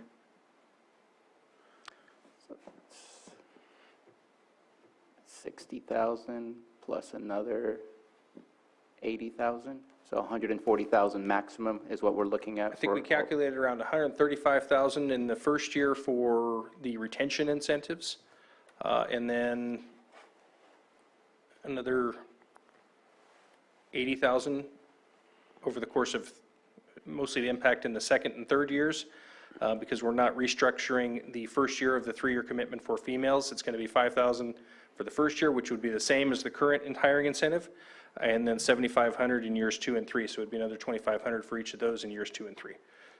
And then again, the lateral hiring incentive could be 0. It it'd be great if we hired a whole bunch of people that decided they want to come here for that. And I'm just looking for the maximum increase, and I think it's around that 140. I think you were looking at the whole number on a year one, year two. Is that correct, that you were looking at the whole number? Yeah. Okay. I just needed to have that in my head. Thank you. Thank you. Sorry. What's, has it in the memo? Oh. You There were it be. here for last week. Yeah, it's 135 year one, 20 in year two, and 70 in year three. All right. I'll offer the resolution. Resolution has been offered. Supervisor Simon? Yes. Supervisor Sabatier? Aye. Supervisor Pyska? Yes. And Supervisor Crandall? Aye. Thank you. Thank you, Sheriff Martin. Thank you. I appreciate the support. Well, very we much. have to Thank do you. We need a Oh, motion. we need, yeah, sorry. That's Yeah, right. sorry. So I'm prepared.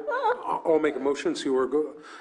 I move to identify the funding source of cannabis. Help me out here, Anita, if I get it right. I move to use cannabis funds to fund this program, new incentive program. Sorry. That's fine. Second. Motion and a second. All in favor? Aye. Aye. Opposed? And motion carries. Thank you, And Sheriff. again, thank you. Appreciate the support very much. All right, so I think if there's not anything else, we're at calendars. So let's see, Supervisor. I'll go first. Okay, Vice Chair Pyska, go ahead and start. I want to really thank the admin office. They've been really supportive of the climate action grant application that we've been working on. And we still have a couple more weeks to push that through, but we've got a lot of meetings on those, and I really, really appreciate that help and support. And so Saturday, I did coastal cleanup in Kelseyville with my children helpers, and we picked up 24 pounds of garbage and recycling. We also found 12 tires and a dump site that hopefully got picked up Monday before the flash flood. And then that night, I was at the wine auction dinner, which was amazing. Can't remember the exact amount. I know the goal was $250,000, and that goal was surpassed.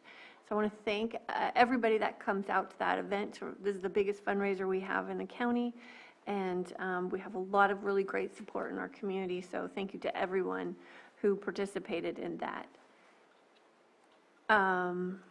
Yesterday, we had our Risk Reduction Authority meeting, and I was chairing that. We got to 5 o'clock, we got 2 hours in and had to call it, so we only got halfway through our agenda.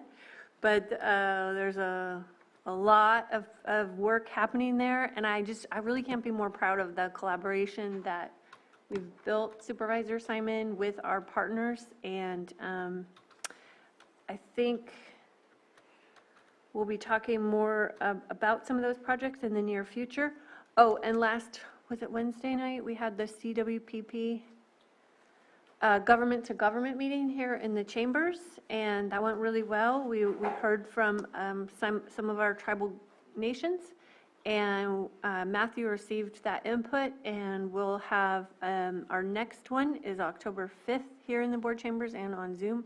So we're just trying to push that project through to adoption so that we have that tool that we can use, keep relevant, and most importantly, use it for future grants that we're working on. So that was all last week. So the next couple days are going to be really long here. And Friday is long too. Tree mortality meeting, that's the task force meeting. We meet monthly, and looking forward to hearing from our partners there. Then the home hardening meeting at 10, and then we have with Director De Leon has a weekly staff meeting, but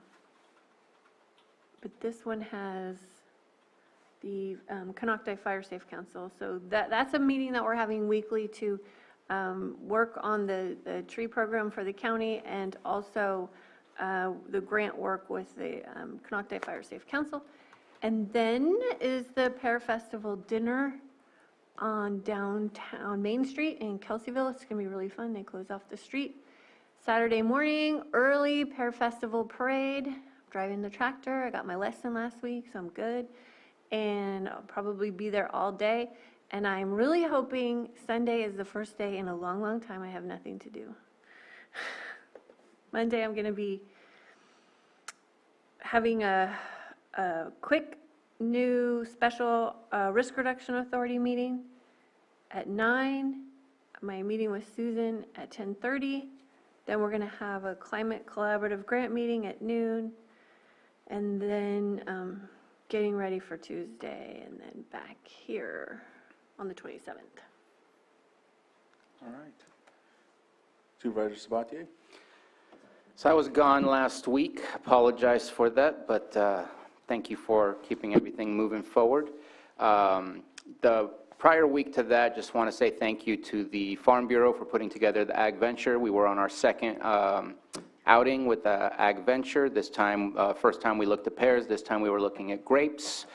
So I had some good tours of some vineyards, tours of wineries. Definitely got to hear from a bunch of variety of perspectives, the economics of it, and so on. So enjoying that learning process, and looking forward to next month, which I believe is walnuts, if I'm correct. Yeah. Then this past week, I was gone Tuesday morning. I went to Florida, to Palm Beach County, and had probably what I want to say was the best. Like, I've been to a lot of conferences, RCRC, CSAC, LAFCO, and League of Cities, and this was probably by far the best outing that I've ever had. I was with 20 other supervisors, which outside of the state of California is mostly known as commissioners, and from representing, I believe, approximately 15 states. The entire group of the Economic Mobility Leadership Network is 26 individuals that have been chosen to be a part of that group. And I believe about 20 of them showed up in Florida for this. So quite an intimate group, really got to know each other well, have real good conversations about what's happening in our areas, similar issues that we're dealing with.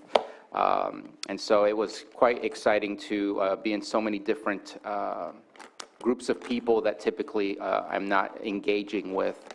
What we were doing was looking at the economic change that has occurred in Palm Beach in the last 4 years. It has changed completely around from being a summer type of city where everything closes down after the fact to now being the new Wall Street of the South, where everybody from New York is moving down to Florida. And what have they done to attract those people? What have they done to change their housing, to deal with the effective change of so many people moving in, their transit system? And it was really well organized. Every major portion of it, whether it was the chamber, whether it was the transit, whether it was the county itself, we were only engaging with the CEOs, the executive officers, and so on, and it was quite the learning experience. Granted, what's happening in Palm Beach is not what's happening in Lake County, but again, the conversations that come out of there and the learning moments that come out of there, I think, are going to be significant,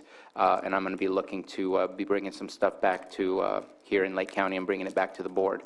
So that was phenomenal, and in January, I will be in Mobile, Alabama to do the same thing, and in May, I'm going to get the county wrong, I think it's Coconigo. Close. It's the county that has the Grand Canyon in Arizona. I wish I would have made it to that committee or that group a little bit earlier, because before that they also had a trip over to West Virginia to a very small rural environment, which I think would have been more of a learning moment for me in that area in comparison to Palm Beach. But either way, there's always something to learn. Came back on Friday and got to engage with a upcoming appeal that we still don't have a date on our calendar for, but got to learn about that project so I could be better prepared for when this comes to us. A lot to prepare for this week. As we know, we have the next 2 days of reviewing our budget, so getting ready for this meeting and getting ready for our budget hearings has been pretty much a nonstop thing since I got back. Unfortunately, I have a lot of doubling up of meetings this week that I will not be able to make it, such as LAFCO and the AVA committee, but it sounds like we might just have a short meeting rather than a real meeting. I don't know if they're still having their normal meeting at 1. No, this is going to be a real short meeting at 3, okay. yeah. And then also, I will be missing Hope Rising on Thursday if we continue our budget hearings into that day. But budget hearing takes precedence. On Friday, I have a Housing Continuum of Care Navigation meeting, and then back on Monday again to meet with our CAO, prepare for our meeting here on Tuesday. Supervisor Simon? You got me looking at calendars. Flip too far forward. So finishing up today, obviously, we said budget hearings the rest of the week, but I do want to talk about, did attend the Cwpp governance meeting here in the chambers and also on Zoom. Previous to that, on Friday, attended the Workforce Alliance in North Bay meeting on Friday. To continue those conversations. Also had a meeting Friday afternoon on the budget with Steven, spent some time on the Zoom with him to go over some things we'd be looking forward to move forward. Also attended the CMAP meeting yesterday. I did not make the Risk Reduction Authority meeting yesterday. Thank you, Supervisor Pyska. I know we got some work to do on that. And just be ready for the rest of the week here. On Monday, we have the Risk Reduction Authority meeting. We'll continue to do that. We've already talked about my meeting and Supervisor Pyska's with Senator McGuire on Friday afternoon. So that's what I have, and be prepared for the next couple of days and the decisions we need to be making. It was added, as Supervisor Spate said, we have a 3 p.m. meeting tomorrow of the AVA Authority. In a special meeting we'll be calling and approving our finalization of our grand jury response. So with regard to that, if I could just ask, are we going to need to stop at about that time to just yeah, go ahead? I'm going to ask for a break, probably okay. 30 minutes or so. Yeah. Okay. Just making sure now. Maybe an hour. We should say an hour before it comes tomorrow. I hope it's not that, but yeah. I would suspect that it's going to be a short, yeah. I would say 30 minutes just to be safe. I don't want to throw anything off. And also, I'm going to request, but it's going to be up to the board and where we are with it. But I know that there is a award being given to someone from one of our committees that I had already said yes to, and it's at 12. And if it's possible to do a hard break at 12 for lunch, then that would make it possible for me to join. I can't say the name and I can't say the thing as it's a surprise. Oh, yeah, okay, all right. But I did forget to report, we did have the LTA meeting last week. In that meeting, we called that meeting for one more step in the process to bring to fruition our transit hub in Clear Lake. So there were some actions that needed to be taken. I chaired that meeting in Stacey Matina's absence, and we moved forward with that. I signed the resolutions today, put them back in the mail.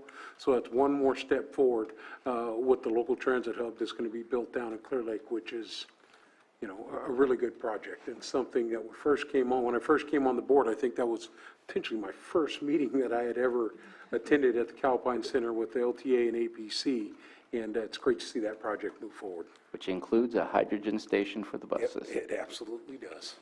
Awesome. I remember you brought that up before. All right, hydrogen that is. So thank you. I'll go ahead and start with last week. Right after the board meeting, I went straight to Napa for the RCRC annual meeting. And I'll just start out with the auction, because I know that we were all collecting all sorts of, coupons, night stays, things like that, goodies. And basically the amount was like $1,600 that we raised amongst us. Unfortunately, it sold at $800. But the benefit is, I think, is that Denise Carter, the supervisor over in Colusa, who's retiring and will probably make good use of that of those items, will be over here using those that she wanted in the auction. It was $67,000 was raised. total for the nonprofit. And where that goes is whoever's the chair of the RCRC committee can choose nonprofits in their county to give some of this funding to, or provide the funding to. So that was Thursday night. I just kind of jumped ahead because I just wanted to let everyone know what happened on that. Basically, Wednesday was a program, and the first initial discussion was about viability for tourism and recreation economy. And there was a gentleman, and I have his name here. I'll go ahead and say it since it was I don't want to misquote it, but his name was Greg Williams, and he was from the Stewardship Group Incorporation. He was the executive director for the Sierra Butte Trail Stewardship Program, and they showed a video of how they worked to create trails in their hills to try to connect through counties, but also using mountain bikes. And so it was a really good opportunity. He talked about how their county was struggling with economics because of the not only the fires, but also just the situation in general with businesses not being able to prosper, if that makes any sense. So they've worked around a lot of these different challenges, and they are working with like the National Forest, Bureau of Land Management. They have maps that they're creating, and they're trying to link the paths are about I want to say, it says 100 feet wide, but I don't know, it might be 100 inches, I don't know. But I'll have to get, the way I put the little apostrophe, and I realized that 100 is way too far. But then again, I'll have to ask. But I have his information, I want to get a hold of him and talk to him because it'd be something that's ideal. Very. And I know that you do that, and I talked to some folks about that you're doing this. So it'd be a really good initiative to look at moving forward. And so that was a really, really good presentation. There was also broadband demystifying. Just basically in summary, it was basically talking about how the three-headed tool to provide broadband is infrastructure funding, digital equity, and basically they were explaining the differences between how satellites, fiber optics, and I want to say wireless works. And so basically the most effective is, of course, fiber optics, but it's the most expensive, especially, well, the most expensive in rural counties. It's very difficult because we're so spread out. Wireless is only so much capacity that can be used in that, and then, of course, satellite, it goes dead, and it's just, there's capacity issues on that too. So these discussions were issues that us rural counties deal with, and so that's what I really appreciated, is there's a lot of networking and talking about that and ideas that could help bolster different counties and kind of partner. One of the last items was, of course, flavors of the political stew and forecasts of 2024. And I think we can all just know what that was about, basically. It was just about the polarization in just basically in the United States right now. And so they're just talking about how it's going to look for 2024, what to be prepared for, what to look at. And I think, I don't want to belabor that discussion because we can go on all day, but that's basically what happened, was just the talk amongst Paul Mitchell from Redistricting Partners and Mike Madrid from Grassroots Lab. The next day, there was basically another discussion about kind of the same thing, so I won't go into that as much. Thursday afternoon, I went to talk with some folks about, I have it right here, let me see.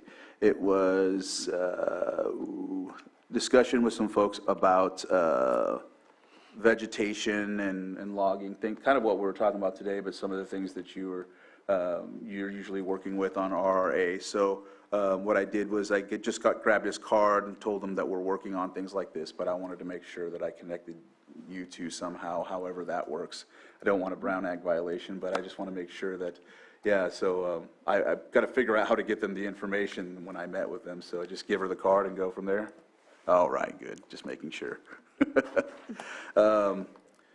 Friday, of course, we had our board meeting with Golden State Connect. One of the big topics was how 33 out of the 45 applicants were from RC counties for the LATA program, and we were one of them to get it at the 11th hour. We got it in. The EDA grant, of course, you mentioned that last week too, that was approved, and that as soon as we are notified, we should be ready to accept the award, and so we would need to be ready to accept it. That way the funding comes forward. That's the last process to it, and that's of course what we passed, I want to say on the 30th. So that they just basically just went over that, and also, let's see, continued community, now that's all basically the same thing. And then the Board of Directors meeting, they basically went over a lot of the different bills that were sent to the governor, AB 1249, I didn't write them down, and I should have, AB 1644, 1717, 522, and SB 926. Those are all on the governor's desk. And one of the biggest controversial ones that I know that Supervisor Sabatier brought was the sheriff and coroner, SB 1608, that died, so that's good news, because that would have affected us in a really bad way. Care Court, obviously, I'm not sure if anyone knows, but that passed. One of the biggest things that's great is the RCRC, and they had the opportunity to provide comment to help with counties like ours to provide policy changes. And so they played a really good, intricate role in that, and I'm pretty sure Stacy Heaton and Sarah Duquette were really part of the policy work as well. And so RCRC did what they could to help us with our concerns on that, because they were having a lot of meetings online and Zoom that, you know, our employees, our directors were attending and whatnot, so that played a really big role. Cannabis interstate commerce passed.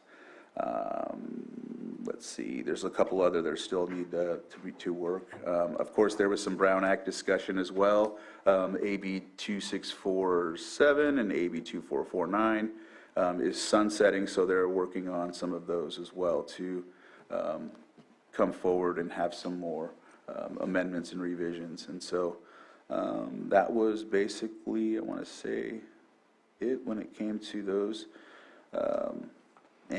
So I'll go on to my calendar.